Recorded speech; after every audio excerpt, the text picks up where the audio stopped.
Sir Arthur Conan Doyle's A Study in Scarlet, Chapter 13, The Continuation of the Reminiscences of John Watson, M.D. Our prisoner's furious resistance did not apparently indicate any ferocity in his disposition towards ourselves, for on finding himself powerless, he smiled in an affable manner, and expressed his hopes that he had not hurt any of us in the scuffle. "I guess you're going to take me to the police station," he remarked to Sherlock Holmes. "My cab's out the door. If you'll loose my legs, I'll walk down at it. I'm not so light to lift as I used to be." Gregson and Lestrade exchanged glances if they thought this proposition rather a bold one, but Holmes at once took the prisoner at his word and loosened the towel which we had bound round his ankles. He rose and stretched his legs as though to assure himself that they were free once more. I remember that I thought to myself as I studied that I had seldom seen a more powerfully built man, and his dark sunburned face bore an expression of determination and energy which was as formidable as personal strength. "If there's a vacant place for the chief of police, I reckon you are the man for it," he said, gazing with indistinct admiration of my fellow lodger. "The way you kept on my trail was a caution." "You'd better come with me," said Holmes to the two detectives. "I can drive you." "Good," said Gregson. "And Gregson can come inside with me. You too, Doctor. You have taken an interest in the case and may as well stick to us." I assented gladly, and we all descended together. Our prisoner made no attempt at escape, but stepped calmly into the cab which had been his, and we followed him. Lestrade mounted the box, whipped up the horse, and brought us in a very short time to our destination. We were ushered into a small chamber where a police inspector noted down our prisoner's name and the names of the men with whose murder he had been charged. The official was a white-faced, unemotional man who went through his duties in a dull, mechanical way. "The prisoner will be put before the magistrates in the course of the week," he said. "In the meantime, Mr. Jefferson Hope, have you anything that you wish to say? I must wish you that your words will be taken down and may be used against you." "I've got a good deal to say," our prisoner said slowly. "I want to tell your gentleman all about it." "Hadn't you better reserve that for your trial?" asked the inspector. "I may never be tried," he answered. "You need not look startled. It isn't suicide I'm thinking of. Are you a doctor?" He turned his fierce dark eyes upon me as he asked this last question. "Yes, I am," I answered. "Then put your hands here," he said with a smile, motioning with the manacled wrist towards his chest. I did so, and became at once conscious of an extraordinary throbbing and commotion which was going on inside. The walls of his chest seemed to thrill and quiver as a frail building would do inside when some powerful engine was at work. In the silence of the room I could hear a dull humming and buzzing noise which proceeded from the same source. "Why," I cried, "you have an aortic aneurysm!" "That's what they call it," he said placidly. "I went to a doctor last week, and he told me that it is bound to burst before many days passed. It's been getting worse for years. I got it from overexposure and underfeeding among the Salt Lake Mountains. I've done my work now, and I don't care how soon I go, but I should like to leave some account of the business behind me. I don't want to be remembered as a common cutthroat." The inspector and the two detectives had an hurried discussion as to the advisability of allowing him to tell the story. "Do you consider, Doctor, that there is an immediate danger?" the former asked. "Most certainly there is," I answered. "In that case it is clear our duty in the interest of justice to take his statement," said the inspector. "You are at liberty, sir, to give your account, which I again warned you will be taken down." "I'll sit down with your leave," the prisoner said, suiting the action to the words. "This aneurysm of mine makes me easily tired, and the tussle we had half an hour ago has not mended matters. I'm on the brink of the grave, and I'm not likely to lie to you. Every word I say is the absolute truth, and how you use it is a matter of no consequence to me." With these words, Jefferson Hope leaned back in the chair and began the following remarkable statement. He spoke in a calm and methodical manner, as though the events which he narrated were commonplace enough. I can vouch for the accuracy of the subjoined account, for I have had access to Lestrade's notebook, in which the prisoner's words were taken down exactly as they were uttered. "I don't much matter to you why I hated these men," he said. "It's enough that they were guilty of the death of two human beings, a father and a daughter, and that they had, therefore, forfeited their own lives. After the lapse of time that had passed since the crime, it was impossible for me to secure a conviction against them in any court. I knew of their guilt, though, and I determined that I should be judge, jury, and executioner all rolled into one. You'd have done the same if you had any manhood in you, if you had been in my place. That girl that I spoke of was to have married me 20 years ago. She was forced into marrying that same Drebber and broke her heart over it. I took the marriage ring from her dead finger, and I vowed that his dying eye should rest upon that very ring, and that his last thoughts should be the crime for which he was punished. I've carried it about me, and I have followed him and his accomplice over 2 continents until I caught him. They thought to tire me out, but they could not. If I die tomorrow, as is likely enough, I die knowing that my work in this world is done, and well done. They have perished, and by my hand there is nothing left for me to hope for or to desire. They were rich and I was poor, so that was no easy matter for me to follow them. When I got to London, my pocket was about empty, and I found that I must turn my hand to something for my living. Driving and riding are as natural to me as walking, so I applied at a cab owner's office and soon got employment. I was to bring a certain sum a week to the owner, and whatever was over that I might keep for myself. There was seldom much over, but I managed to scrape along somehow. The hardest job was to learn my way about, for I reckon that all of the mazes that ever were contrived, this city is the most confusing. I had a map beside me, though, and when once I had spotted the principal hotels and stations, I got on pretty well. It was some time before I found out where my 2 gentlemen were living, but I inquired and inquired until at last I dropped across them. They were at a boarding house at Camberwell, over on the other side of the river. When once I found them out, I knew that I had them at my mercy. I had grown my beard, and there was no chance of their recognizing me. I would dog them and follow them until I saw my opportunity. I was determined that they should not escape me again. They were very near doing it for all that. Go where they would about London, I was always at their heels. Sometimes I followed them out on my cab, and sometimes on foot. But the former was the best, for then they could not get away from me. It was only early in the morning or late at night that I could earn anything, so that I began to get a behind hand with my employer. I did not mind that, however, as long as I could lay my hand upon the men I wanted. They were very cunning, though. They must have thought that there was some chance of their being followed, for they would never go out alone and never at nightfall. During 2 weeks, I drove behind them every day and never once saw them separate. Drebber himself was drunk half the time, but Stangerson was not to be caught napping. I watched them late and early, but they never saw the ghost of a chance. But I was not discouraged, for something told me that the hour had almost come. My only fear was that this thing in my chest might burst a little too soon and leave my work undone. At last, one evening I was driving up and down Torquay Terrace, as the street was called on which they boarded, when I saw a cab drive up to their door. Presently some luggage was brought out, and after a time Drebber and Stangerson followed it, and drove off. I whipped up my horse and kept within sight of them, feeling very ill at ease, for I feared that they were going to shift their quarters. At Eustis Station they got out, and I left a boy to hold my horse, and followed them on the platform. I heard them ask for the Liverpool train, and the guard answered that one had just gone, and there would not be another for some hours. Stangerson seemed to be put out at that, but Drebber was rather pleased than otherwise. I got so close to them in the bustle that I could hear every word that passed between them. Drebber said that he had a little business of his own to do, and that if the other would wait for him, he would soon rejoin him. His companion remonstrated with him, and reminded him that they had resolved to stick together. Drebber answered that the matter was a delicate one, and that it must go alone. I could not catch what Stangerson said to that, but the other burst out swearing, and reminded him that he was nothing more than his paid servant, and that he must not presume to dictate to him. On that the secretary gave it up as a bad job, and simply bargained with him that if he missed the last train he should rejoin him at Halliday's private hotel, to which Drebber announced that he would be back on the platform before 11, and made his way out of the station. The moment for which I had waited so long had at last come. I had my enemies within my power.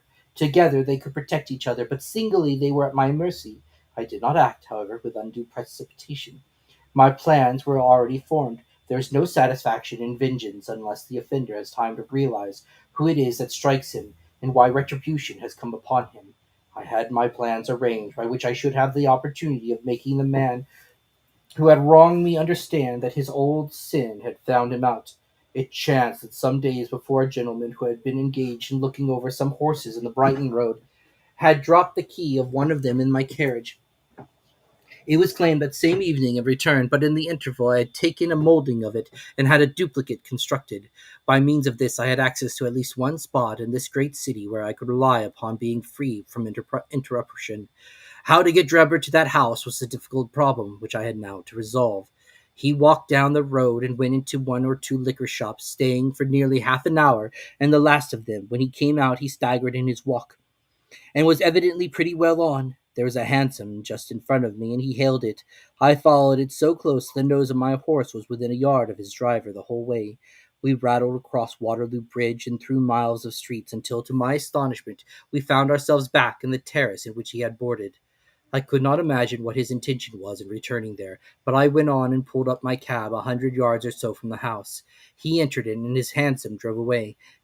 Give me a glass of water, if you please. My mouth gets dry from with the talking.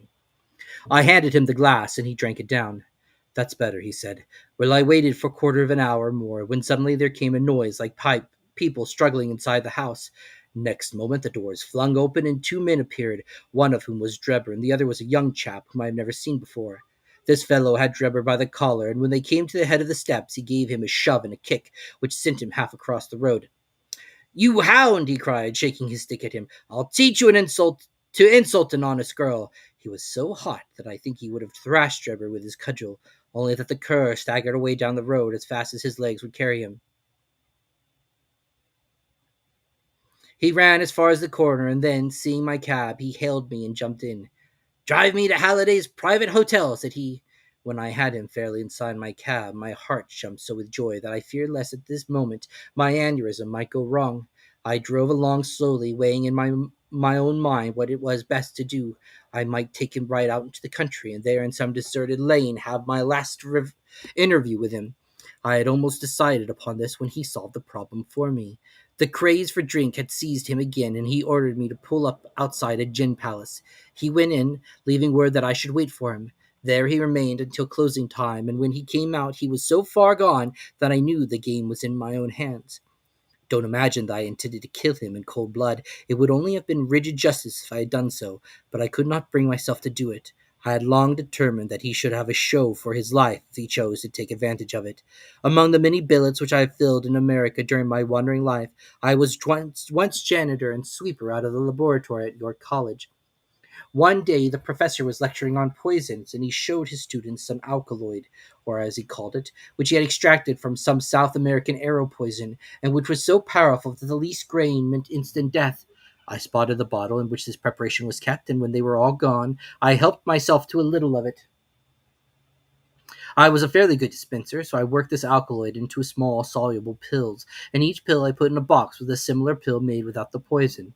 I determined at the time that when I had my chance, my gentlemen should each have a draw out of one of these boxes, while I ate the pill that remained. It would be quite as deadly and a good deal less noisy than firing across a handkerchief. From that day I had always my pill boxes about me, and the time had now come when I was to use them. It was nearer 1 than 12, and a wild bleak night, blowing hard and raining in torrents. Dismal as it was outside, I was glad within, so glad that I could have shouted out from pure exultation. If any of you gentlemen have ever pined for a thing and longed for it during 20 long years, and then suddenly found it within your reach, you would understand my feelings. I lit a cigar and puffed at it to steady my nerves.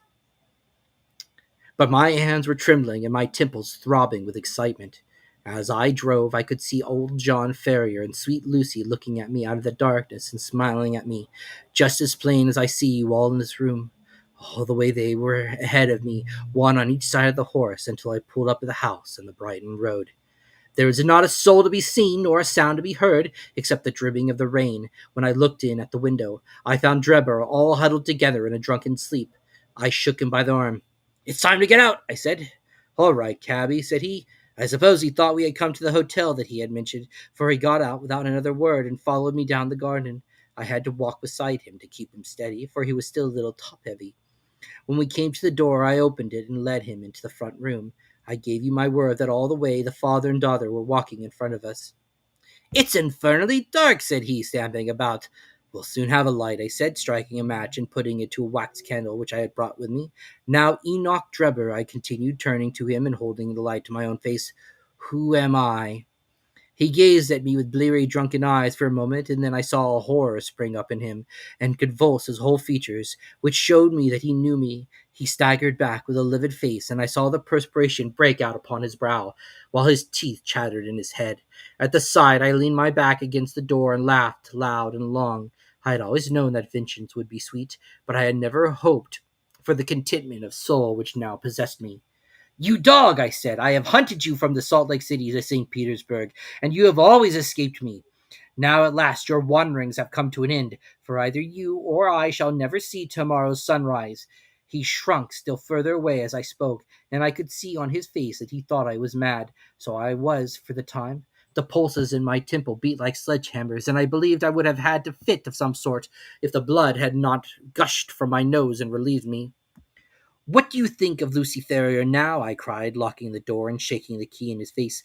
Punishment has been slow in coming, but it has overtaken you at last. I saw his coward lips tremble as I spoke. He would have begged for his life, but he knew well that it was useless. Would you murder me? He stammered. There is no murder, I answered. Who talks of murdering a mad dog? What mercy had you upon my poor darling when you dragged her from her slaughtered father and bore her away to your cursed and shameless harem? It was not I who killed her father, he cried, but it was you who broke her innocent heart, I shrieked, thrusting the box before him. Let the high God judge between us. Choose and eat. Therein is death in one and life in the other. I shall take what you leave. Let us see if there is justice upon the earth, or if we are ruled by choice, by chance. He cowered away with wild cries and prayers for mercy, but I drew my knife and held it to his throat until he had obeyed me. Then I swallowed the other, and we stood facing one another in silence for a minute or more, waiting to see which was alive and which was to die. Shall I ever forget the look which came over his face when the first warning pangs told him that the poison was in his system? I laughed as I saw it, and held Lucy's marriage ring in front of his eyes. It was but for a moment, for the action of the alkaloid is rapid. A spasm of pain contorted his features. He threw his hands out in front of him, staggered, and then, with a hoarse cry, fell heavily upon the floor. I turned him over with my foot and placed my hand upon his heart. There was no movement. He was dead. The blood had been streaming from my nose, but I had taken no notice of it. I don't know what it was that put it into my head to write upon the wall with it. Perhaps it was some mischievous idea of setting the police upon the wrong track, for I felt light-hearted and cheerful. I remembered a German being found in New York with Rache written up above him, and it was argued at the time in the newspapers that the secret societies must have done it. I guessed that would puzzle the New Yorkers would puzzle the Londoners, so I dipped my finger in my own blood and printed it on a convenient place on the wall. Then I walked down to my cab and found that there was nobody about, and that the night was still very wild. I had driven some distance when I put my hand into the pocket in which I usually kept Lucy's ring, and found that it was not there. I was thunderstruck at this, for it was the only memento that I had of her, thinking that I might have dropped it when I stooped over Drebber's body.